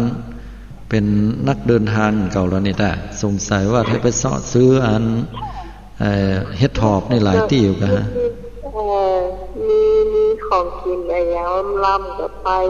เรื่อยๆอะค่ะ อ๋อแวะเวียนไปแอวอีน้อยโยมเนาะอนุโมทนาเลยจะได้ก็ขอบคุณเจ้านักเนอที่ได้โทรมาตักมาตายน้อยโยม เนาะ เนาะ ฝนตกจริงใดวันนี้ฝนตกไม่เปล่า อ๋อตกลากา วันนี้ยังทันตะบนเหมือนเจ้าฝนตกแต่บรรนักตาใดมักเย็น มอกเย็นๆมอกแผ่นดินลายนั่นเนาะ สบายมักไม่เช้าละตอนเช้าละ ดีละดี ไม่ ละ แรงไม่จะตกเหมือนกัน ดีละยังน้อยก็ชุ่มชื้นขอบคุณ เดี๋ยวท่องจะได้ เนาะขอบคุณอนุโมทนาที่โทรมานะโยมเนอสาธุเนาะเจริญพรนี่ก็ได้มาตักมาตายกันเนาะ0040เจริญพรโยม การเจ้า โอ้เบอร์โทรของโยมนี่แปลกประหลาดมีเลข0หลายแก่นได้ เบอร์ใหม่จ้ากำลังโทร กำลังโทรก็โทรมาจากที่ไหนโยม โทรจากสระปีเจ้า สารปีบ้านใดจ้าบอกหน่อยได้ไหม บ้านนันทรามเจ้าตำบลไผ่ฐาน อ๋อนันทารามตำบลใจสถาน เจ้าเคยมากับเจ้า เคยไปบ้านอย่างก็เปิ้นห้องบ้านอย่างเนี้ยเดี๋ยวกันนะไอ้สิบุญเรืองก็แม่นก็ อ๋อเจ้าติดกันนะเจ้า ติดกันเนาะอาตมาเคยไปเทศน์ท่านแต่เราอยู่ อ๋อเจ้า แม่นละ งานศพจ้าง านศพงานศพของเปิ้นห้องว่าชื่ออย่างก็ของนั่นน่ะคนศรัทธาญาติโยมที่หั่นน่ะไปเตือนนึง เจ้า ก็ต้องพูดให้ฟังชัดเจนกับคุณโยม เจ้าฟังชัดดีเจ้า โอ้ก็ดีละอนุโมทนาติดตามรายการเนอะโยมชวนเพิ่นฟังกัน เจ้าฟังข่าวข้านอ่านข่าวม่วนดีอะเจ้า วันนี้อาตมาเคยรับก็เลยอ่านบ่พอตะใดเตื้อ ปกติเนี่ยอย่าง แต่ยังได้ก็ฝากด้วยเนาะถ้าเวลาเมื่อเจ้าเนี่ยของวันพุธเฉพาะวันพุธเนาะเฉพาะวันพุธเนี่ยก็5 โมงเจ้าถึง6 โมงเจ้ารายการใต้ห่มพระรัตนตรัยแต่ถ้าสะดวกแมลงก็5 โมงแรงถึง6 โมงแรงรายการธรรมคลินิกแล้วก็ถ้าเป็นเมื่อคืนของวันพุธก็8 โมงครึ่งถึง10 โมงเมื่อคืนเอกฟังตลอดแต่บ่ค่อยได้โทรจ้ะเพราะว่าได้ขายของขายของเนาะค่ะปิดร้านแล้วก็เลยฟังก็อยากให้โทรดีละโอ้ได้ฟังแล้วดีใจนะได้มีเสียงตอบรับมาอีกแล้วก็ถ้าเป็นวันธรรมดานี่จันทร์ถึงศุกร์ก็เวลา5 โมงแรงถึง6 โมงแรงฮะสถานีเดียวนี่ก็ค่ะสถานีเดียวนี่เลยอนุโมทนาเนาะโชคดีอยู่ดีมีสุขนะโยมไว้สาธุเจริญพรอันนี้ก็ตำบลใจสถานเนาะเพิ่นได้โทรกันเข้ามาลงนั้นบอกว่าโอ้เดี๋ยวฟังแล้วนี่ถือว่าฟังชัดเจนนี่ก็ดีใจเนาะเพราะว่าจะได้หูแต่ละตีนะโทรกันเข้ามาได้นะญาติโยมทั้งหลายก็ถือว่าเป็นกำลังอกกำลังใจที่ดีต่อกันนะ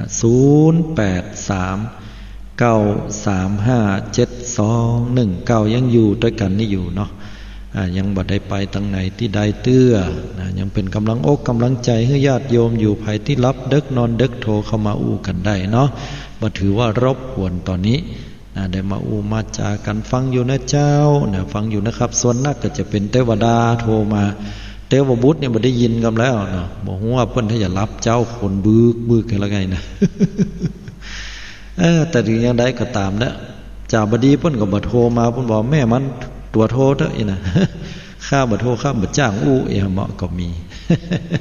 แต่ถึงอย่างใดก็ตามก็โทรมาอู้กันได้นะโยมเนาะ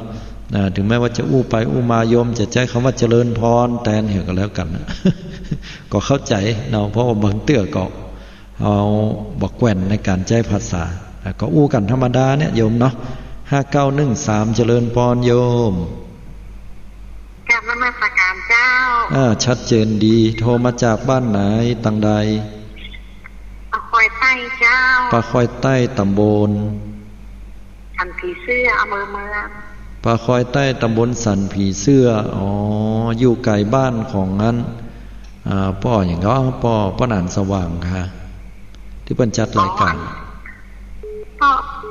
ป้อนสว่างนี่อยู่หมู่ป้อหลวงสว่างมันอยู่หมู่3และยายอยู่หมู่2ใกล้กันหั่น จ้าใกล้กันใกล้ๆกันเนี่ยเจ้าจ้ะคุณโยมฟังรายการเป็นปกติเนาะเจ้ามันใจไข่ครัวอยากให้เข้าบ้านมันเจ้าอ๋อก็เลยเปิดมาจับอยู่เนาะเจ้าเข้าบ้านมาไข่เขานึ่งก็สารกาดมันเดียวเกาะขายมันก็ดีจะได้เนาะแม่นเนาะหน้านี้เนาะรอให้เศรษฐกิจมันฟื้นตัวอย่างมันดีขึ้นมาก่อนเนาะเอาใจขายกิโลแยกขายกิโล30 บาทอ่ะเนาะ30 บาทบ่แพงแล้วแต่จ้ะเฮายินดูเพิ่นเนาะบ้านก็เขียมเฮาก็เขียมเพิ่นก็เขียมเนาะใช่หันอกหันใจซึ่งกันและกันนี่เนาะโอ้ดีแต่เลยจ้ะต่อยกันไปอ่ะเนาะแม่น30 บาทรักษาทุกโรคนะงามจังอ่ะอันนี้30 บาทนี่กินกุ้งข้าวแม่นอันนี้30 บาทรักษาโรคหิวอ่ะจะได้ก่อนดีใจที่โทรมาเป็นกำลังใจเน้อโยมเน้อเจ้ามันเบอร์โทรมันจดตามอย่างนี้เลยจุดจดตามนี่เจ้า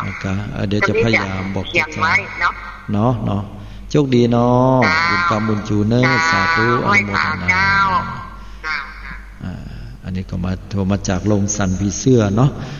ตั้งโรงนั้นเพิ่นก็ฟังกันได้ก็อนุโมทนาตัวเป็นบางจุดบางที่ได้โทรกันเข้ามาได้เนาะหรือเวลาอยู่บ่ยังบ่หมดเวลาแต่เนาะ0839357219แต่บ่บุตรที่ไหนฟังก็โทรเข้ามาพ้องได้เน้อก็ได้ยินเสียงเนาะโทรเข้ามากันได้อาตมาก็อยู่ที่นี่ตามันก็เป่งอยู่เฮ้ยเตื้อนี่ตามันมอยลงตาเมยอยู่นะเพราะว่าเมื่อวานก็การนักน้อยนะแล้วก็เมื่อคืนมาจัดรายการวิทยุนะอันนี้ก็บ่เป็นยังนะก็ได้มาป้ากับศรัทธาญาติโยมก็ถือว่าดีใจละเนาะโทรกันเข้ามาได้ในหมายเลขโทรศัพท์ดังกล่าว083 935 7219เนาะอยู่เป็นกู้เป็นกิ้มกันที่นี่ไผที่เดินทางตามน้ำตาหนทางอยู่เนาะใกล้จะ4 ทุ่มแล้วเนอะก็เดี๋ยววันช่วงเคอร์ฟิวเนี่ยเราจะต้องปิกปอกบ้านกันละนะถ้าอย่างใดก็ขับรถอย่าได้ประมาทเนาะอย่าได้ประมาทนะก็พยายามประคับประคองบ่าดื่มสุรายาเมาอันเป็นเหตุตั้งให้อยู่ในความประมาทนะง่วงก็บ่ครับนะคนที่บ่ง่วงเนี่ยเพิ่นครับแต่แล้วก็ถึงบ้านโดยสวัสดิภาพกันทุกท่านทุกคนโดย9315โทรเข้ามาขออนุญาตรับสายเนาะเจริญพรโยมขันนักการเจ้าโทรมาจากโรงใดบ้านไหนโทรมาจากหลังมอแม่โจ้เจ้าหลังมอแม่โจ้เนาะโอ้บ่ได้อู้กันเมินแล้วถามว่าดีเจ้าสาธุตัวตะพุ่นฝนตกก่อนบ่ตกหลายวันแล้วเจ้าท่านถ้าจะฮ้อนเหมือนกันนะเนาะเจ้าบัดเดียวนี้เวลาฝนตกแล้วแทนที่มันจะเย็นสบายมันยังมาฮ้อนอ่วมฮะเจ้าคือวันทิ้งช่วงมาได้สัก 3-4 วันเนี่ยเจ้า3-4 วันอู้ดีกับของอาตมานี่บ่ตกมาเป็นติดปลายนะเจ้าอย่างต้นไม้นี่ถ้าโหไปเจ้าก็เดี๋ยวสัก 9 โมง 10 โมงนี่ยินแห้งกัดนะมันเหมือนฝนตกกับเจ้าถ้าฝนตกนี่มันจะจุ่มตลอดเนี่ยเจ้าแม่นเนาะ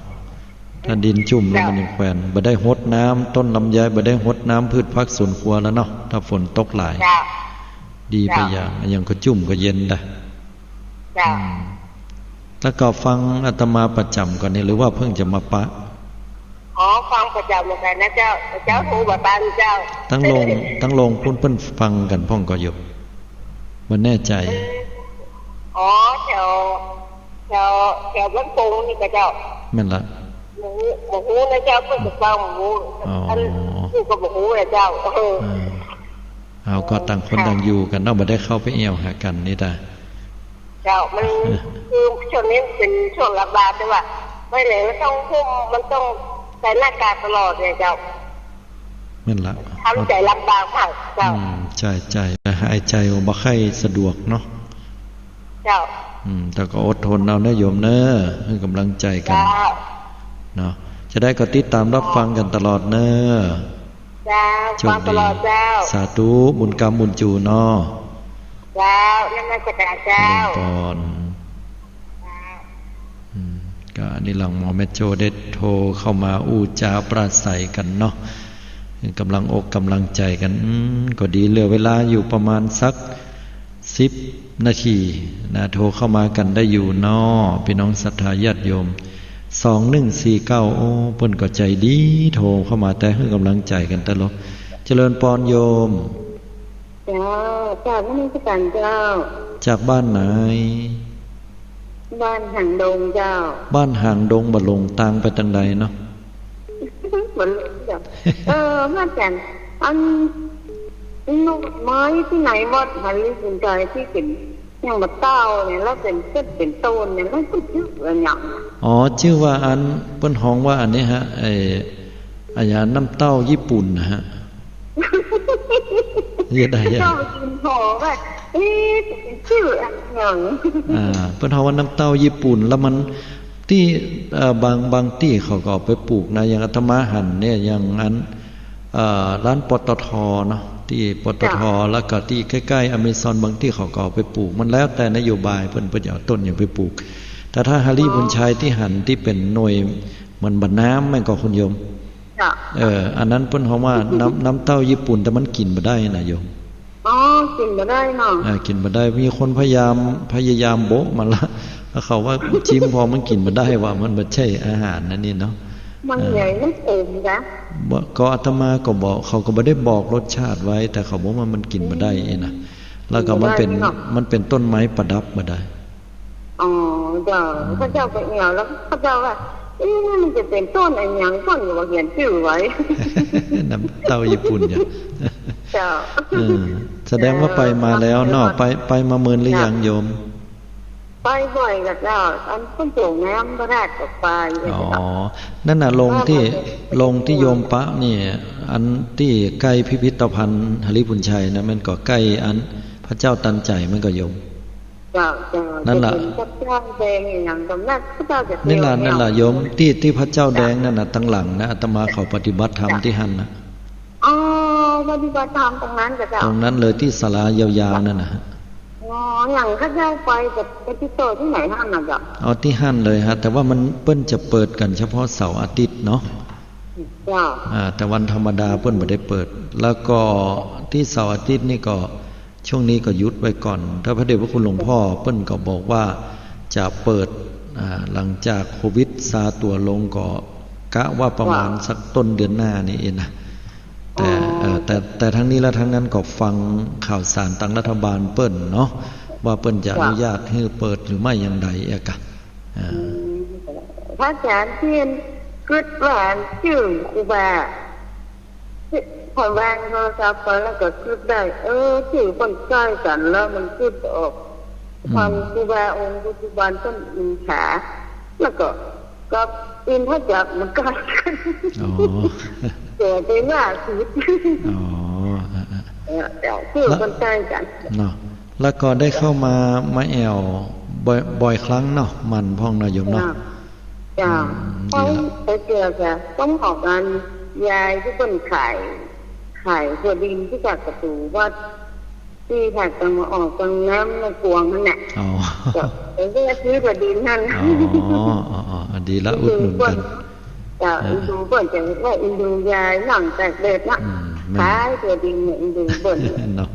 คนเฮาก็ปากกัดตินทีบเนาะสู้ชีวิตไปเพราะนั้นก็คือกำลังใจกัน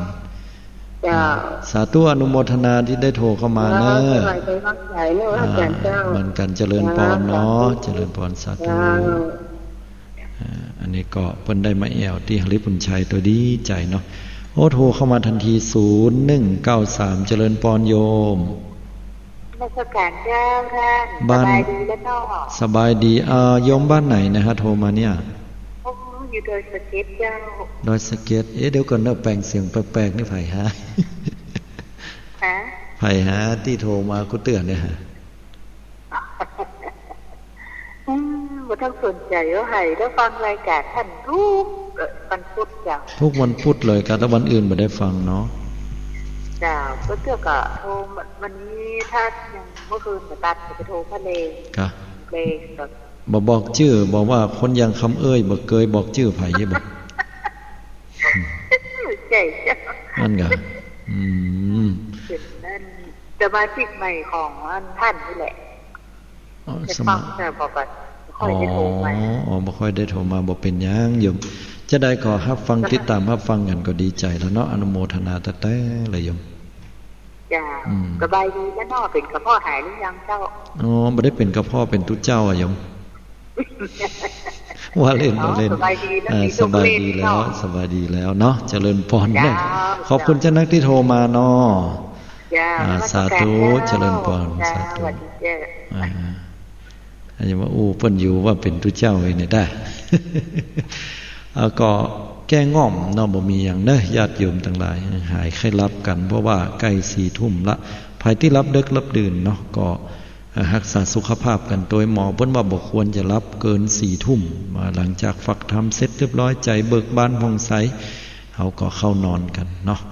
ก่อนจะเข้านอนก็เข้าห้องน้ำมื้อเรียบร้อยจะไปกินน้ำนักเนี่ยมอกจิบน้ำเดี๋ยวก็ปวดฉี่ก็จะต้องมาเข้าห้องน้ำแบบนี้นะจะได้ก็รักษาสุขภาพกันรับพักผ่อนโดยที่เฮาบ่มีความกังวลใจทิ้งความกังวลใจไปละความเดือดร้อนใจไว้เหียเนาะบ่ต้องเอามาใส่อกใส่ใจมันเรื่องอะไรอย่างที่มันวันเนี้ยก่อนที่เฮาจะรับเพิ่นว่าเฮาเนี่ยรีเฟรชอีหรอรีเฟรชเอาง่ายๆแปลง่ายๆหรือว่าฟังง่ายๆก็คือเอาขว้างไปหาเอาละไปหานะจิตของเฮามันผ่องใสสะอาดเหมือนเปิ้นคางน้ำขุ่นออกนะน้ำขุ่นออกไปน้ำใสเข้ามาเนี่ยเนาะนะเฮาก็ยังใจเฮาวันนี้เฮาด่าลูกด่าหลานจังมันผ่านมาแล้วแต่เจ้าละนี่นะเฮาได้เดือดกับหมู่เพื่อนเฮาได้พิษหัวกันกับแฟนเนี่ยอย่างก็มันแต่เจ้าแล้วนี่เฮาพิษนี่ได้